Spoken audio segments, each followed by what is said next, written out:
ಈ ಲೈಫ್ ಸಿಗೋದು ಒಂದೇ ಸತಿ, ಸೊ ಎಂಜಾಯ್ ಮಾಡೋಣ. ಹಾಯ್, ನನ್ನ ಹೊಸ ವ್ಲಾಗ್ಗೆ ಎಲ್ಲರಿಗೂ ಸ್ವಾಗತ. ಇವತ್ತು ಭಾನುವಾರ ತರಕಾರಿ ಸೊಪ್ಪು ಎಲ್ಲ ತಗೊಂಡು ಮನೇಲಿ ಹೋಗ್ತಾ ಇದ್ದೀನಿ. ಓಹ್, ಸಡನ್ ಆಗಿ ಏನಪ್ಪ ಬೈಕಿಂದ ಕಾರಿಗೆ ಶಿಫ್ಟ್ ಆಯ್ತು ಅಂತನ. ಇವತ್ ನಮ್ಮ ಅಜ್ಜಿ ಊರು ಪಾವಗಡಕ್ಕೆ ಹೋಗ್ತಾ ಇದ್ದೀನಿ ನಮ್ಮ ಮಾವನ ಜೊತೆ. ನೀವು ನೋಡ್ತಾ ಇದ್ದೀರಾ ಶ್ರೀ ಮಾರುತಿ ಸಾಯಿಧಾಮ ಟೆಂಪಲ್. ಇವತ್ತು ಭಾನುವಾರ ತುಂಬಾ ಟ್ರಾಫಿಕ್ ಇರುತ್ತೆ, ಸೊ ಇದೇ ಬೆಸ್ಟ್ ಟೈಮ್ ಅಂತ ತಿಂಡಿ ತಿನ್ನಕ್ಕೆ ಬಾಕ್ಸ್ ಓಪನ್ ಮಾಡಿದೀನಿ. ದೂರದಲ್ಲಿ ಬೆಟ್ಟ ಕಾಣಿಸ್ತಾ ಇದೆಯಲ್ಲ, ಶ್ರೀ ಮಹಿಮಾ ರಂಗನಾಥ ಸ್ವಾಮಿ ಟೆಂಪಲ್ ಇದೆ. ಯಾವ ಗಾಡಿ ಯಾರು ಸೈಡ್ ಹಿಡಿಬಹುದು, ಕೆಂಪಸ್ ಆಗಲ್ಲ ಮರ. ಒಂದಲ್ಲ 4 ಇದೆ. ಕೊನೆಗೂ 5 ನಿಮಿಷ ಆದ್ಮೇಲೆ 4 ಗಾಡಿನ ಓವರ್ಟೇಕ್ ಮಾಡ್ಕೊಂಡು ಮುಂದೆ ಬರ್ತಾ ಇದೀವಿ.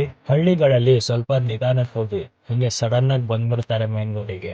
ನಮಗಂತೂ ಸ್ವಲ್ಪ ದೂರ ರೋಡೇ ಕಾಣಿಸಿಲ್ಲ, ಅಷ್ಟು ಧೂಳು. ಎಲ್ಲ ಕಾರ್ಗಳು ಒಂದರಿಂದ ಒಂದು ಒಳ್ಳೆ ಇರುವೆ ತರ ಎಷ್ಟು ಚೆನ್ನಾಗಿ ಬರ್ತಾ ಇದಾವೆ. ನಮ್ ಲೇನಲ್ಲಂತೂ ಯಾರು ಡಿಸಿಪ್ಲಿನೇ ಫಾಲೋ ಮಾಡ್ತಿಲ್ಲ.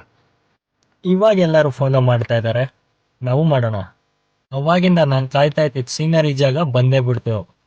ಡಾಬಾಸ್ಪೇಟೆಯಿಂದ ರೈಟ್ ತಗೊಂಡು 25 ಕಿಲೋಮೀಟರ್ ನಮಗೆ ಎಡಗಡೆ ಕಾಣಿಸಿದ್ದು ದೇವರಾಯನ ದುರ್ಗದ ಬೆಟ್ಟ. ಬೈಕ್ ರೈಡಲ್ಲಿ ಈ ಬೆಟ್ಟ ಹತ್ತೋ ಮಜಾನೇ ಬೇರೆ. ಮಿಸ್ ಮಾಡಲೇಬೇಡಿ, ಇವತ್ತೇ ಬಕೆಟ್ ಲಿಸ್ಟಲ್ಲಿ ಹಾಕೊಳ್ಳಿ. ಪಾಪ ನಮ್ಮ ಮುಂದೆ ಇದ್ದಿದ್ದು ಸಿಯಾಸ್ ಡ್ರೈವರ್ ಓವರ್ಟೇಕ್ ಮಾಡೋ ಕಷ್ಟ ನಂಗೆ ಹೇಳೋಕ್ಕಾಗ್ತಾ ಇಲ್ಲ, ನೀವೇ ನೋಡಿ. ಟ್ರಕ್ಕರ್ಸ್ಗಂತೂ ಈ ರೂಟು ಹೆವನ್ ಇದ್ದಂಗೆ. ಅಣ್ಣ ನಿನ್ ಕೈಲಿ ಓವರ್ಟೇಕ್ ಮಾಡೋಕ್ಕಾಗತ್ತೆ, ಮಾಡಿ. ಜಸ್ಟ್ ಮಿಸ್ಸು ಗುರು. ಆ ಬೈಕ್ ಅವನಿಗೆ ಗುದ್ದುತ್ತಿದ್ನೋ ಏನೋ. ಓವರ್ಟೇಕ್ ಮಾಡ್ಬೇಕಾದ್ರೆ ಗ್ಯಾಪ್ನ ಮೊದಲೇ ಜಡ್ಜ್ ಮಾಡ್ಕೊಳ್ಳಿ. ಮುಂದೆ ಬೆಟ್ಟ ಗುಂಡ್ಕಲ್ ತರ ಕಾಣಿಸ್ತಾ ಇದೆ, ಅದಕ್ಕೆ ಇರ್ಬೇಕೇನೋ ಅದಕ್ಕೆ ಗುಂಡ್ಕಲ್ ಅಂತಾನೆ ಹೆಸರಿಟ್ಟಿದ್ದಾರೆ. ದೂರದಲ್ಲಿ ಕೆರೆ ಮೇಲೆ ಒಂದು ಬ್ರಿಡ್ಜ್ ಕಟ್ಟಿದ್ದಾರೆ, ಅದ್ರ ಮೇಲೆ ಯಾವುದೇ ಗಾಡಿ ಹೋಗಲ್ಲ, ಬಟ್ ನೀರ್ ಹೋಗುತ್ತೆ. ಅದನ್ನ ಎಲಿವೇಟೆಡ್ ವಾಟರ್ ಚಾನೆಲ್ ಅಂತ ಕರೀತಾರೆ.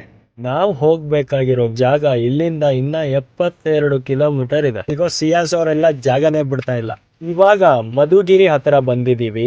ಇದು ಏಕಶಿಲಾ ಬೆಟ್ಟ, ಏಷ್ಯಾದಲ್ಲಿ ನಂಬರ್ 2. ಇವಾಗಂತೂ ಖಾಲಿ ರೋಡ್ ಸಿಗ್ತಿದೆ, ಫುಲ್ ಸ್ಪೀಡಾಗಿ ಹೋಗೋಣ. ಈ ಬೆಟ್ಟದ ಹೆಸರು ನಂಗೆ ಗೊತ್ತಿಲ್ಲ, ಬಟ್ ಎಲ್ಲ ಬೆಟ್ಟಗಳಲ್ಲಿ ನಂಗೆ ಈ ಬೆಟ್ಟ ಇಷ್ಟ ಆಯ್ತು. ಆ ಮಕ್ಳು ಕಂಡು ನನಗೆ ನನ್ನ ರಜೆ ದಿನಗಳು ನೆನಪಾಗ್ತಾ ಇದೆ. ಈ ಹಳ್ಳಿಗಳಿಗೆ ಬಂದ್ರೆ ಈ ಕುರಿಗಳು, ಎಮ್ಮೆ, ಹಸು ನೋಡೋ ಖುಷಿನೇ ಬೇರೆ. ಯಾವುದು ನಮ್ಮ ಬೆಂಗಳೂರಲ್ಲಿ ಸಿಗಲ್ಲ. ಇವನು ಪಾವಗಡ ಅಂತ ಹೇಳಿ ಯಾವ್ದು ಕಾಡ್ ಮಧ್ಯೆ ನಮ್ಮನ್ನ ಕರ್ಕೊಂಡು ಹೋಗ್ತಾ ಇದ್ದಾನೆ. ಈಗ ವಿಷಯಕ್ಕೆ ಬರ್ತೀನಿ. ಇಲ್ಲಿಂದ ಕಾಲ್ನಡಿಗೆ ದೂರದಲ್ಲಿ ಆಂಜನೇಯ ದೇವಸ್ಥಾನ ಇದೆ. ಆ ದೇವಸ್ಥಾನದ ಜೀರ್ಣೋದ್ಧಾರ ಕೆಲಸ ಇವತ್ತು ನಮ್ಮ ತಾತ ಮಾಡ್ತಾ ಇದ್ದಾರೆ.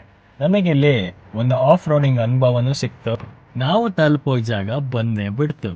ದೇವರಲ್ಲಿ ನಾನ್ ಕೇಳೋದೊಂದೇ, ಎಲ್ಲಾರನ್ನೂ ಚೆನ್ನಾಗಿಟ್ಟಿರು, ನನ್ನನ್ನು ಚೆನ್ನಾಗಿಡು. ಒಂದು ಸವಿಯಾದ ಪ್ರಸಾದ ತಿಂತಿದ್ದ ನನಗೆ ಕಂಪನಿ ಕೊಟ್ಟಿದ್ದು ಈ ಮೇಕೆಗಳು. ಈ ನೆನಪುಗಳನ್ನ ಮುಂದೊಂದ್ ದಿವಸ ಯೋಚನೆ ಮಾಡೋ ಬದ್ಲಿಗೆ ನೋಡೋ ಆಸೆ ನಂದಾಗಿತ್ತು. ನಮ್ಮ ಮನ್ಸು ಖುಷಿಯಾಗಿರಕ್ಕೆ ಈ ತರ ಜಾಲಿ ರೈಡ್ ಬೇಕೇ ಬೇಕಲ್ವಾ.